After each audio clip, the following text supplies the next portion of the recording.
Hey guys, welcome back to my channel. My name is Jennifer Oyibu, and if you're new to my channel, please be sure to check around, and if you like what you see, please subscribe, like, comment and share.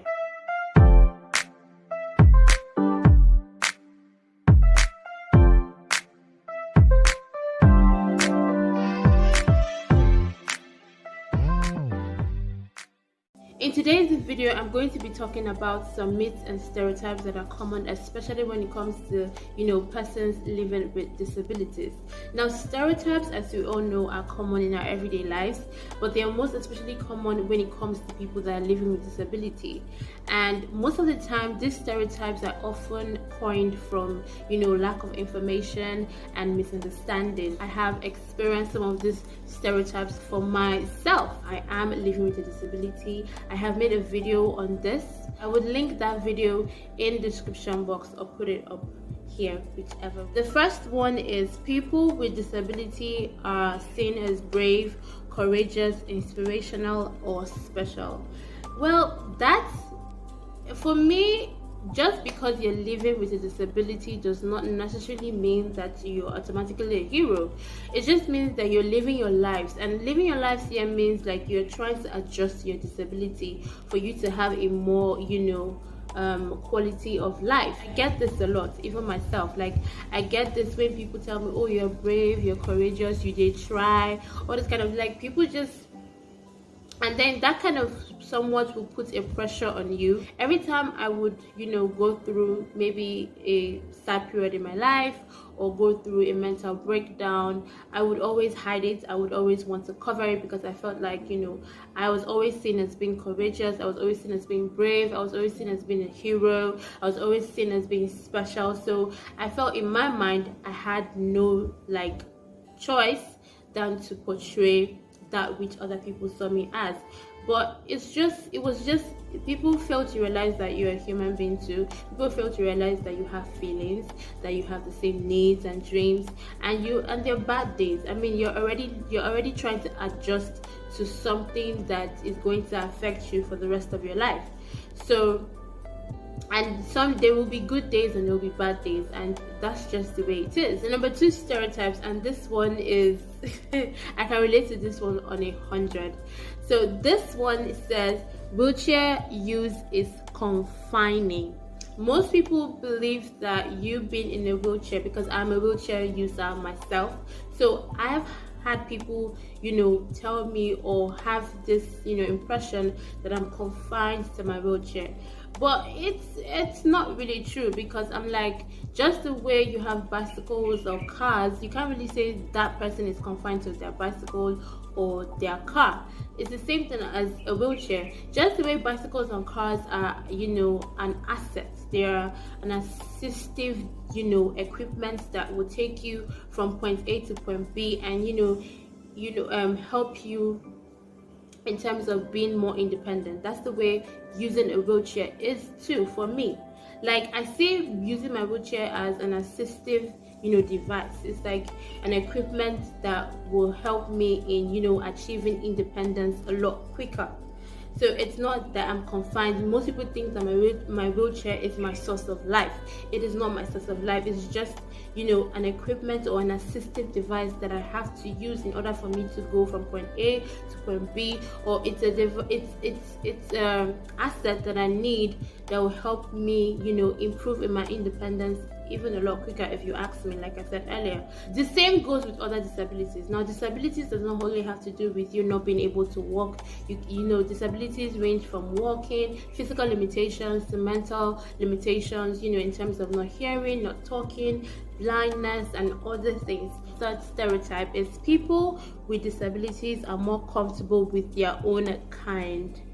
Guys, you don't want to know how, I relate to this a lot. Automatically, people expect me, when I'm around other wheelchair users, or when I'm around other people that have my, sort of physical disabilities, they just think that we're gonna hit it off. They'd be like, hey, what's up, and I feel like that's not true.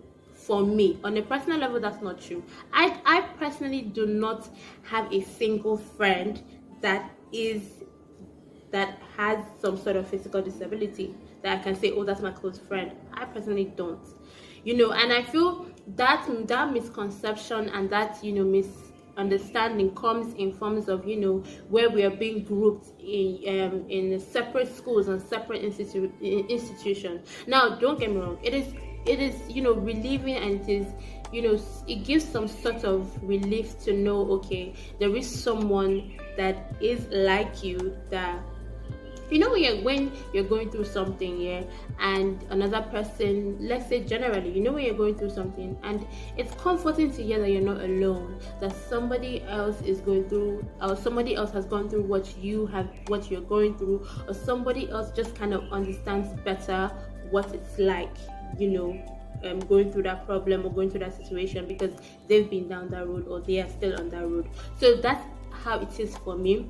It's comforting to know, for me, when I meet other people that are disabled, or when I meet other people that have physical disabilities like me, it's comforting where we can share ideas, where we can talk about our struggles and all of that. It's comforting, but it necessarily don't mean that I'm comfortable with my own kind. Like I feel that in itself is, I feel a type of way when people tell me you should be comfortable with your own kind. Like, first of all, I ask, what is that? Like, what do you mean my own kind? And I feel like that's a personal choice. I mean, the fact that yes, this person is in a wheelchair like me does not necessarily mean I'm going to hit it off with that person. I mean, when it comes to it, he's a human being. When it comes down to it, he's still a human being with personality, with character. And what if his character does not align with mine? What if his personality, I don't vibe with it? Are you going to say, oh, because he's in a wheelchair, so I automatically should be comfortable with him? No. I may understand, what I may say. I may, resonate and say like, oh yeah, this person in a wheelchair. In my mind, like, if we happen to talk, we can share stories, and it will be comforting to both of us that, okay, we know what it is, we know what it's like to be in this situation. I have met a couple of people that, we have shared conversations of what it's like, living with a disability, but it didn't mean that, we hit it off, or we were, quote and unquote best friends. Like I said, that misconception usually comes with, when we are grouped in separate schools and institutions, which is fine.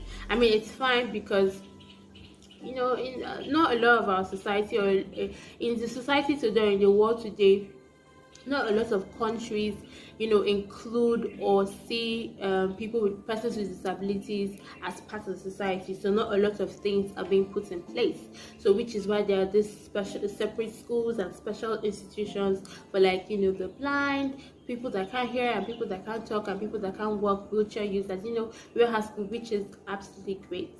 But I think, again, for me, I didn't go to any special school, I didn't go to any special institution. Like, I was thrown into the mainstream society. Like, when I say mainstream society, my parents sent me into the mainstream society, go into the world and survive. So that is like, there was never a time when my parents took me to one special school or one special institution. Like, I was just thrown. So I had to navigate how to be in the mainstream society. I went to mainstream schools. I did everything mainstream, and I had to, learn how to navigate that on my own. Another stereotype is curious children should never ask people about their disabilities. This one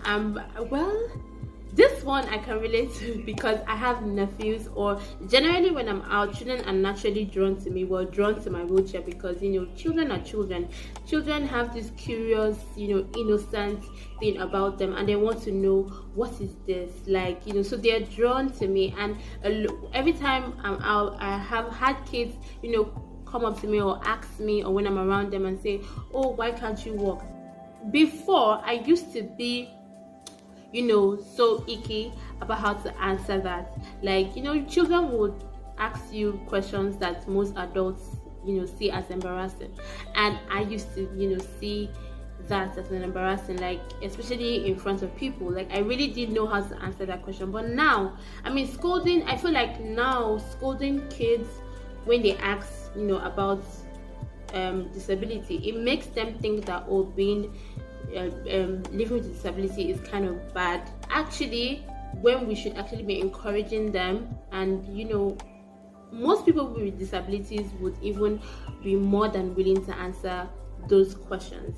Now I answer those questions. Like now, if my nephews or my nieces, they ask me, like before when they were growing up, when they would ask me, oh, why can't you walk, I wouldn't know how to answer. Like I wouldn't know the explanation to give them or to make them understand. But now, if they ask me, I'm more than willing to explain to them, because I feel like that is the only way we can break that barrier. That is the only way we can stop all these misconceptions and misunderstanding, and kind of teach them, okay, this is what it is, and make them just understand a little bit better, and see persons with disabilities as part of society. The fifth one here is the lives of people with disabilities are totally different from able-bodied people.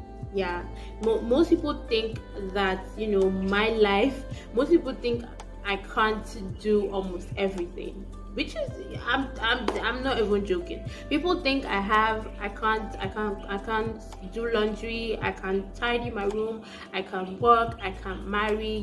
People just think that I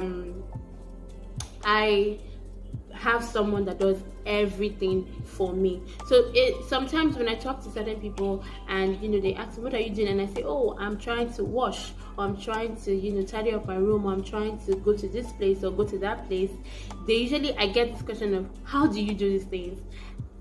I always get that question a lot, like, how do you cook, how do you do laundry, how do you tidy, how do you do that? Because I just feel like there is someone at my beck and call, which is not true. Who am I? Who am I? There are people that just think I can't do any of these things, that I'm just lying down on my bed and someone is bathing me, washing my clothes, doing a lot of stuff, which some persons with disabilities, they do. But again, like I said, one thing with disability is, yes, there are some people that it depends on the kind of disability that they have. Some are chronic, some are fair, some are good. I am grateful to God that mine is not bad, because it could be worse. I just cannot walk. I mean, it could be any other thing. So, and I'm still grateful that in as much as I still cannot work, I still can be able to do all of these things myself without necessarily needing the help of other people around me. Because the truth is, you are not going to be around people every time. So you have to find a way to navigate, which is why when you go to all these like special schools and institutions or physiotherapy, they try to look for ways to help you, so that when there's no one around, you could do it yourself. They tend to encourage you to be more independent when you're on your own. There's no much difference between my life and that of an able-bodied person. Okay, so people with physical disabilities can work, they can marry, they can have kids, they can just live life. They can live their lives just the way you are living yours as well.